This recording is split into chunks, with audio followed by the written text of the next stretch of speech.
मित्रों, भगवान श्री कृष्ण कहते हैं, प्रिय अर्जुन, जो आया है वह जाएगा, दिन आता है फिर रात आती है, दुख आता है फिर सुख आता है।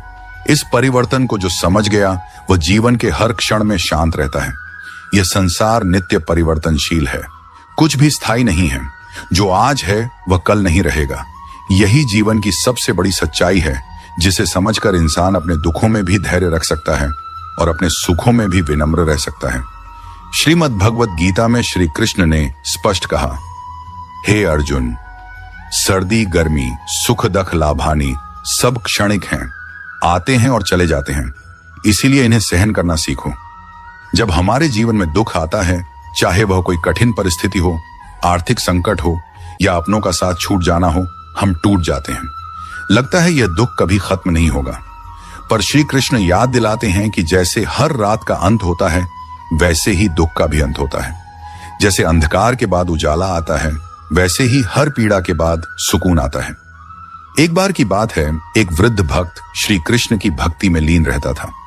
उसके जीवन में कई दुख आए। उसका बेटा बीमार पड़ा, खेती बर्बाद हो गई, घर में खाने तक को अन्न नहीं रहा। गांव वाले कहते थे कि वह भगवान को व्यर्थ पुकारता है, कोई सुनता नहीं, पर वह मुस्कुरा कर कहता, रात चाहे जितनी लंबी हो, सुबह जरूर होगी। कृष्ण की कृपा समय बदलते हुए ही प्रकट होती है, और कुछ ही महीनों बाद उसके बेटे का रोग ठीक हो गया। बारिश अच्छी हुई और खेत भरपूर लहलहा उठे। गांव वाले हैरान थे, लेकिन वह वृद्ध शांत था। उसने कहा, कृष्ण मुझे पहले दुख देकर सहनशील बनाना चाहते थे, ताकि जब सुख आए तो मैं उसका अहंकार ना करूं। यह कथा हमें यही सिखाती है कि हर दुख एक परीक्षा है और हर परीक्षा का अंत होता है। मनुष्य को अपने जीवन में यह स्वीकार करना होगा कि समय स्थिर नहीं रहता। जैसे दिन के बाद रात आती है, फिर रात के बाद दिन, वैसे ही जीवन में हर स्थिति स्थायी नहीं होती। कभी हम हंसते हैं, कभी रोते हैं, लेकिन जो इस चक्र को समझ गया वह रोते हुए भी मुस्कुरा सकता है और मुस्कुराते हुए भी विनम्र रह सकता है। मित्रों, कमेंट में जरूर बताइए कि आपको आज का यह दिव्य प्रसंग कैसा लगा।